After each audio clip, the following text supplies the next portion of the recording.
eu quero começar registrando a morte de Dudu, um dos maiores operários do futebol que eu já vi em toda a minha vida como torcedor de futebol, como jornalista.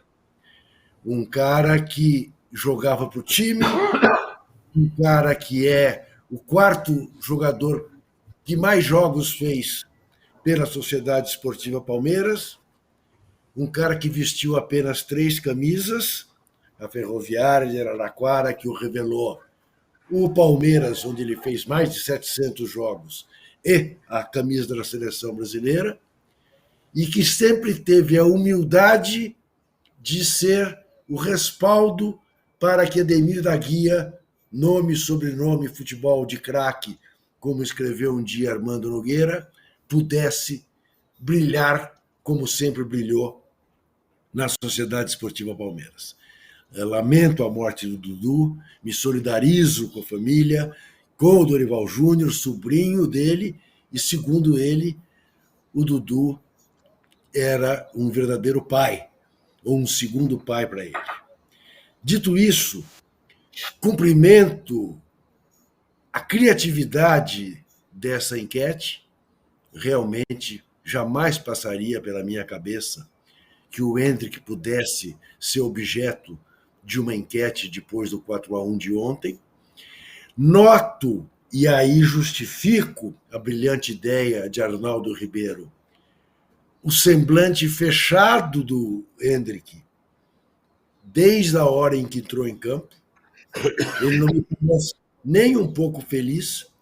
Se ele está lá para a experiência, ele não está gostando nem um pouco de ganhar experiência desta maneira, ele queria estar jogando. E quero manifestar aqui a minha perplexidade com toda a festa em torno da atuação do Vini. Claro que ele foi o melhor em campo, claro que ele jogou um jogo agradável, fez 2 gols, foi para cima, participou, mas até a carretilha ele errou. Ele não fez um jogo de melhor jogador do mundo. Não acho que tenha feito. Acho que fez um jogo que a gente pode esperar dele com pouca companhia ainda. Precisa ter mais companhia. Precisa ter mais quem o entenda. Não acho que foi uma atuação de Messi, que foi uma atuação de Zidane contra o Brasil na Copa da Alemanha. E está sendo tratado assim como tivesse sido um estupor. Não achei que foi, espero mais dele, sei que ele pode dar mais.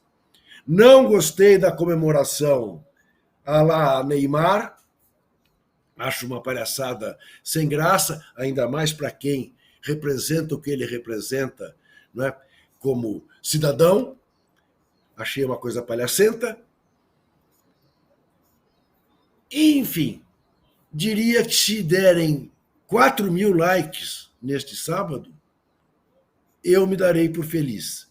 Sei que Zé Trajano achará uma meta absolutamente baixa, mas é o que eu estou esperando. Depois da vitória, tivesse o Brasil perdido, certamente poderíamos pedir mais likes, porque as pessoas estariam mais com a faca entre os dentes. 4-1 no Paraguai, esse frágil Paraguai, é o mínimo que se esperava, e vamos ver terça-feira contra a Colômbia, quando lanço aqui um repto. A Colômbia é favorita.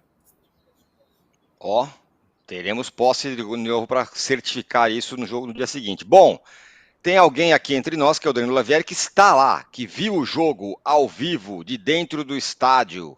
Então, Danilo, suas impressões sobre o que você viu, além do calor, além da cerveja cara. Não, calor além... não, calor não. Ele estava com 21 graus, com ar refrigerado. Nossa, que sim, isso? no estádio Dentro, sim. não é? Então, então ele E viu o aí, jogo ao Danilo? vivo refrigerado. É verdade, verdade. O jogo ao vivo refrigerado, e que vou te falar que no final deu até para passar frio, de tão refrigerado que tava. Tá Dentro vendo? do estádio, a hora que você sai, tá 50 graus lá fora. Um negócio realmente surreal. Nem no Catar era assim a diferença dos estádios climatizados ali fora, até porque também no Catar a gente estava numa estação do ano que era mais perto do inverno ali, né, no Catar. Enfim, o que me chamou a atenção do jogo, o Vini para mim foi melhor do que ele tem feito na seleção, então por isso que eu acho que tem muita gente falando, e especialmente porque ele não ficou preso na esquerda, como disse o Trajano no começo da participação dele.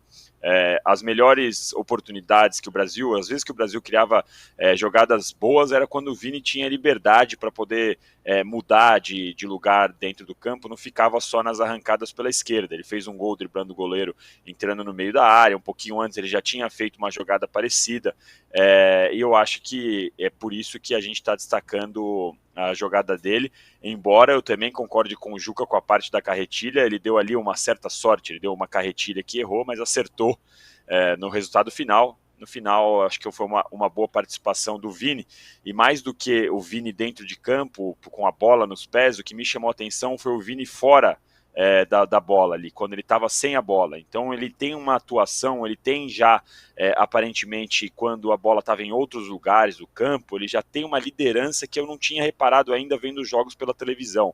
Por que eu falo isso? Então, por exemplo, no segundo pênalti que o Paquetá foi bater, quando o estádio inteiro vaiou o Paquetá, o Vini foi para toda a arquibancada e ficou fazendo assim, ó, para, que é isso, não vai, apoia o Paquetá. Quando o Paraguai começou a ir para cima da porrada, o Vini Júnior até se excedeu um pouco em tentar defender os companheiros, foi para cima do juiz, ficou bravo, brigou, tomou amarelo. Depois que o Brasil fez os gols, mesmo antes dele ter feito, ele ia para a torcida, batia no peito, punha a mão no ouvido, pedia para gritar. Então era um Vini muito participativo, uma liderança que pela televisão muitas vezes eu ainda não tinha reparado. Uma outra coisa que ficou para mim bem clara a impressão era que o time do Brasil estava insatisfeito com a torcida. E aí a minha dúvida insatisfeito com a atuação da torcida até aquele momento, porque era um estádio absolutamente frio, que dava para ouvir, quase que dava para ouvir o técnico do Paraguai ali onde eu fiquei bem perto da bandeirinha de escanteio onde eles comemoraram os primeiros gols, os brasileiros. Então eu fiquei na dúvida se eles estavam chateados com o clima frio do estádio ou se ainda era uma rusga com o que o Danilo passou no último jogo, quando ele foi ali na beira da arquibancada e ficou falando, não tem ninguém de brincadeira aqui, porque nos 3 gols, algum jogador foi para cima da torcida, puxou a camisa assim, falou aqui é Brasil, fez assim, pôs a mão no ouvido. O Bruno Guimarães foi para cima da torcida, o Vini Júnior foi para cima da torcida, até o Savinho olhou uma hora, tipo, fez, e aí, vocês não vão gritar? Então eu fiquei claramente com essa impressão que os caras estavam incomodados. Eu fico nessa dúvida se é incomodado com a torcida muito quieta ontem, ou se ainda tem esse resquício.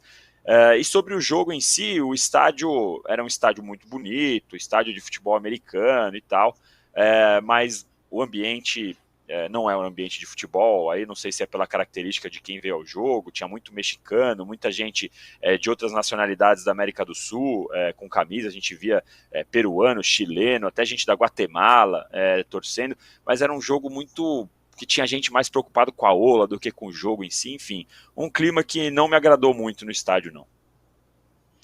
Mas peraí, Danilo, só um minutinho. Ainda bem que tinha gente da Guatemala, de não sei de quê. Não é Copa América com a presença do pessoal lá não? Eu acho. Não, sim, eu digo mais pelo ambiente, que não foi um ambiente. Você não via, praticamente não deu para ouvir ninguém puxando grito de torcida, não tinha aquela atmosfera, parecia que tinha gente ali meio que num passeio, sabe, Trajano, nenhum problema por ter gente da Copa América, da América do Sul inteira, América do Norte, Central, esse não era o problema, para mim era mais essa questão de ser um ambiente meio xoxo, meio parado, você via que o pessoal tava ali quase que num passeio, não era aquele ambiente que a gente espera de torcida, entendeu? Não teve aquela cantoria, sou brasileiro, com muito orgulho. É a torcida brasileira. Não teve. Ai, Talvez porque a torcida organizada do Brasil não pôde entrar com instrumentos, né, pela segunda vez. Eu não sei se tem alguma questão disso, mas o estádio estava muito, muito, muito frio. Muito bem. Mauro, algumas questões. Por que o Vini Júnior foi melhor dessa vez? Jogou mais? Jogou diferente? E muita gente falando que ele estava provocando e não sei o quê. Mas enfim, ele foi o nome do jogo. Fez 2 gols, falou no final, que jogou no nível dele. Dorival super elogiou o Vini Júnior. Primeiro porque acho que ontem foi um jogo em que ele teve espaço, né? O Paraguai tentou enfrentar o Brasil, né? O Paraguai até era mais perigoso que o Brasil até o momento do primeiro gol. Né? O Alisson tinha feito uma defesa difícil na bola que resvalou no Danilo, né? No chute do Bobadilla, inclusive, né? De São Paulo. O Paraguai estava mais perigoso até do que o Brasil. O jogo era franco, havia um equilíbrio em posse de bola, em finalizações. O time paraguaio foi para cima porque precisava do resultado, mas não tem qualidade para enfrentar o Brasil de peito aberto. Né? Eu acho que aí que se comprometeu, cedeu muitos espaços. E aí, com espaço, evidentemente, ele consegue sair melhor. É completamente diferente do cenário do jogo anterior. O Alfaro montou uma Costa Rica que marcou lá atrás, se defendeu, aquele campo estreito, negou espaços, abriu mão completamente do direito de atacar, não atacou o Brasil, não finalizou. O Paraguai foi ao contrário. Então era um jogo completamente diferente, totalmente diferente. Não dá para comparar nada ao jogo passado com esse jogo. São cenários distintos e aí, evidentemente, ficou mais viável para ele e para outros desenvolverem seu jogo. E acho que ele ontem, até passou um pouco do ponto, mas em alguns momentos, mas acho que ele ontem fez o jogo que era preciso. Diante dessa cobrança de que ele tem que ser protagonista. Então ele foi. Quer que faça mais o quê? O jogo é com o Paraguai, né? Copa do Mundo. O Vinícius foi, em vários momentos, o melhor atacante brasileiro e o Tite sempre o tirava. E não havia como ser protagonista no time do Tite, que era feito para o Neymar brilhar, para o Neymar imperar. Era tudo feito em função do Neymar. Uma subserviência dentro e fora de campo. Técnico, tática, comportamental, tudo. Era tudo para o Neymar. Era a primadona da seleção do Tite, que se curvava a ele, até a ponto daquela vez que ele teve uma lesão, o pai dele entrou no vestiário, ele falou que qualquer pai faria isso, não sei o quê. Lembra disso? Negócio patético. Né? O rapaz sofreu uma lesão, mas não estava morrendo. Não teve um ataque cardíaco dentro do campo, não foi nada tão desesperador. Uma contusão, acontece. Né? Mas era o Neymar, o pai do Neymar, a família Neymar, seleção do Neymar. Negócio constrangedor. Uma das razões do fracasso do Tite em 2 Copas foi essa subserviência ao seu principal jogador. E um técnico pode ser subserviente a um jogador e uma seleção brasileira não pode jogar em função de alguém que não é o Pelé. Entendeu? Então, menos. Né? Agora, sem o Neymar, ontem uma situação mais favorável, acho que ele tomou mais iniciativa. Primeira bola do jogo, ele já foi para cima, né? E foi o cara mais importante do jogo. Independentemente do nível do time do Paraguai, o Brasil precisava vencer. E vencer bem. E venceu bem. O que a gente quer mais? Né? Um empate patético com a Costa Rica. Vai lá e faz 4-1 no Paraguai, perdendo aí de um pênalti, venceu com autoridade, né? O adversário que tem bons jogadores até, tem uma geração que ficou bom. O Bobadilla de São Paulo é um bom jogador, o Vila Sante do Grêmio é bom jogador, né? E 2 meio-campistas que jogam na Premier League. Né? E o caso do Arnaldo, né? Que tem lá o nosso Almiron, né? E o outro menino lá, o que joga no Brighton, que agora me deu até um branco, esqueci o nome dele, que é bom jogador também. O Brighton que é o time de muita troca de passe, toque de bola, tem um bom meio campo, mas jogou de uma maneira muito franca que não tinha estrutura para isso. E também 2 erros grosseiros em gols sofridos pelo time paraguaio. O Enciso, que joga no Brighton, lá do Deserve. Então foi um Paraguai que se expôs muito. E 2 gols foram erros realmente muito graves, né, cometidos pelos paraguaios. O Brasil venceu bem, ganhou tranquilidade, depende de uma vitória sobre a Colômbia, que é um jogo mais difícil, mas não é um resultado impossível, para ser o primeiro da chave. E se não for o primeiro, aí pega o Uruguai. Se pegar o Uruguai, tomara que jogue muito bem contra o Uruguai, vamos torcer muito pelo Brasil. Vou torcer como nunca pelo Brasil, jogar Brasil-Uruguai, você não imagina. Vou torcer loucamente pelo Brasil. Se jogar Brasil-Uruguai, eu sou capaz de gritar Brasil, Brasil, como essa torcida mequetrefe que vai jogo do Brasil, não grita. Eu estava vendo outro dia, até coloquei no meu Twitter, o gol do Bebeto naquela chinelada, aquele voleio contra a Argentina em 89. Eu trabalhei nesse jogo, na época eu trabalhava no Jornal do Esporte, Copa América, as finais do Rio de Janeiro, eram rodadas duplas, né? Aí naquela noite jogou Paraguai com o Uruguai e Brasil com a Argentina. O Brasil venceu 2-0 e o Bebeto fez aquele gol que até hoje é lembrado. Virou marca registrada do Bebeto. Você vê aquele gol, cara, em 89? Cara, o Maracanã era torcida de futebol. As torcidas dos timezinhos. Tinha Geraldinho pulando na hora do gol, como se fosse um gol do Botafogo, Flamengo, Vasco ou Fluminense. Sabe? Era a atmosfera de estádio. A torcida pressionava. Torcia mesmo pela seleção brasileira, como a gente vê em outras torcidas. Torcida do Brasil é essa coisa que a gente viu ontem lá. Na Copa do Mundo era ridículo, aquele movimento verde e amarelo. Que coisa patética. Um bando de bobos lá, aquelas coisas, não tem música, não tem nada. Não tem nada. Você comparava com a torcida da Argentina, era humilhante. Você comparava com a torcida saudita, era humilhante. Do Marrocos, era humilhante. Torcidas de seleções que parecem torcidas de time. O Brasil não tem torcida. Tem um grupo aí que fica ali e tal, se fantasiando para aparecer na televisão. Enfim, Os jogadores que se acostumam, porque ao lado deles na arquibancada, na torcida de verdade, dificilmente vão ter. Acabou, isso não tem mais, isso ficou no passado, é história. Só queria fazer só queria fazer um registro aí para o Mauro, que em 89, que ele foi na geral, tinha os torcedores do Flamengo, do Fluminense, do Vasco, do Botafogo, mas tinha um torcedor do América, certamente, umzinho, comemorando o golaço do Bebeto. Em 89 tinha, com certeza. Em 89 tinha. Um dos meus melhores amigos, o Trajano, eu conheci na geral no jogo América 1, Guarani 0, em 80. Gol do Neca, que jogou no Corinthians.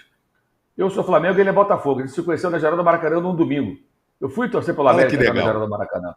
Esse Neca veio do Grêmio, né? Ele jogava no Grêmio antes, no meio do Grêmio. Chegou até a jogar na seleção no Corinthians. Jogou no Corinthians, jogou no São Paulo. Ele é o cara daquela disputa com o Ângelo na final de 77 no São Paulo. Exatamente, ele mesmo. O Neca quebrou a perna do Ângelo em 77, na final lá no Mineirão. É isso, elegante. Arnaldo, suas impressões sobre essa segunda apresentação da seleção, até esse ponto do Mauro é interessante, e o Danilo falou também da frieza da torcida, e os jogadores tentando alguma coisa lá, reclamando e tal, e mais Vini Júnior, e fala da sua enquete aí também, que eu apanhei de graça aqui. Não, a enquete, o Hendrick, a dúvida para a seleção brasileira antes do começo da Copa América era Rafinha ou Hendrick, certo?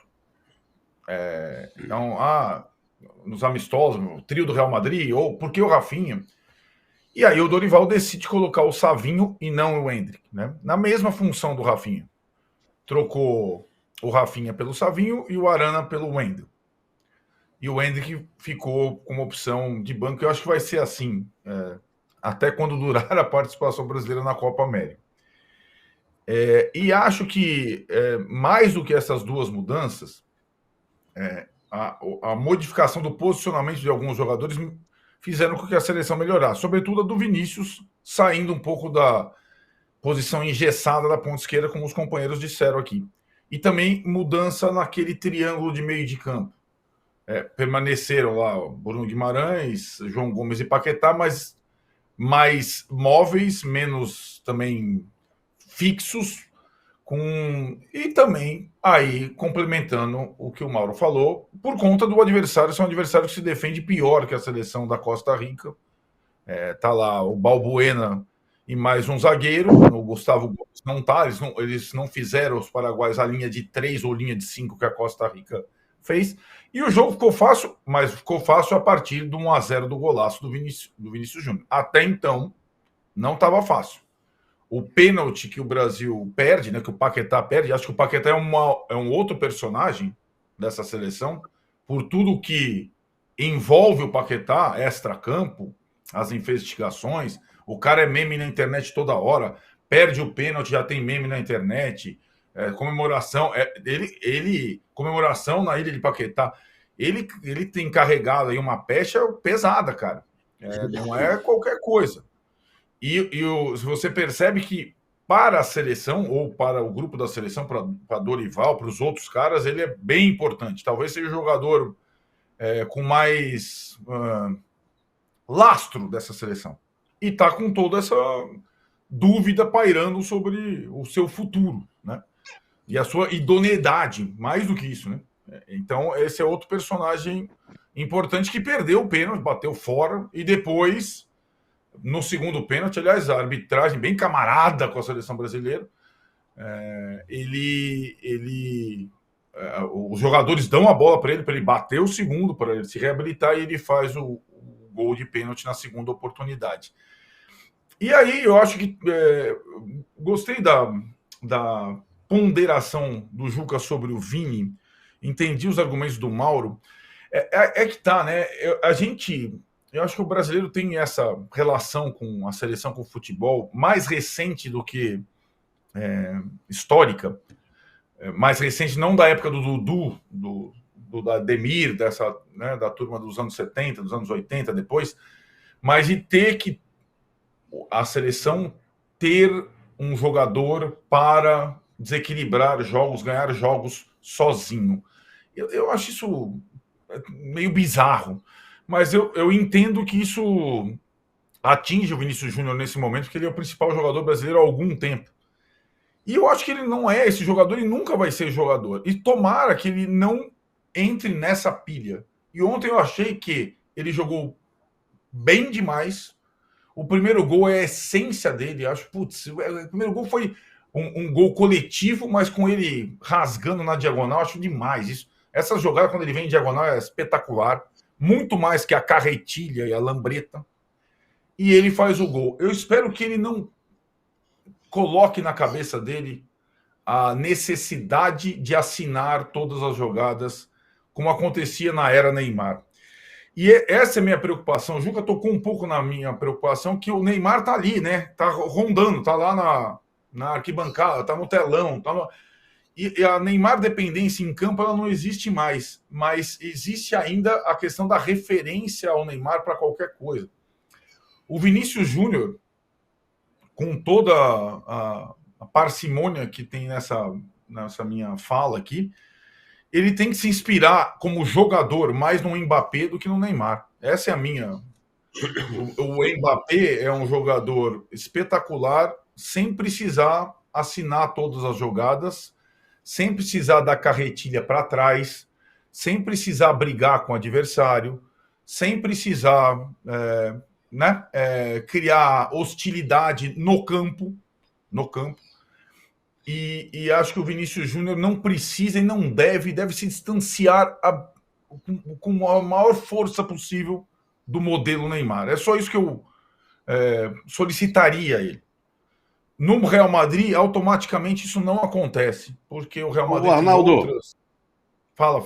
Arnaldo, me permite o seguinte, então, eu concordo com o que você está falando. Eu só acho que você devia trocar a referência pela reverência, que talvez a presença do Neymar atrapalhe. Ele joga tentando agradar ao Neymar.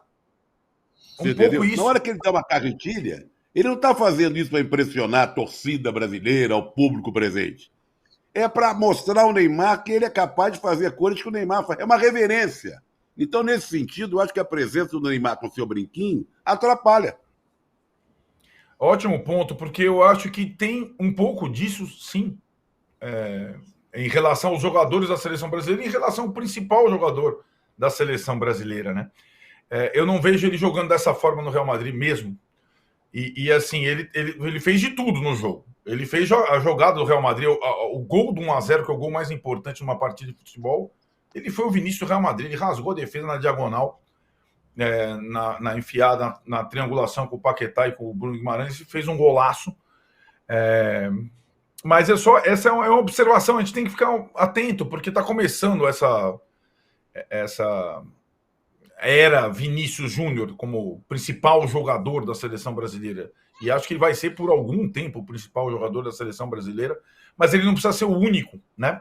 Como o Neymar se colocou, até colocaram nas costas do Neymar também no início.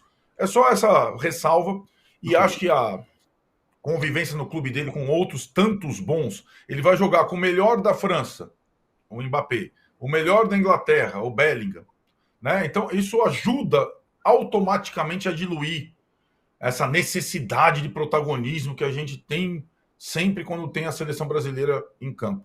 Ele foi o melhor do time, mas não precisa ser o único. É mais ou menos isso que eu penso. Qual?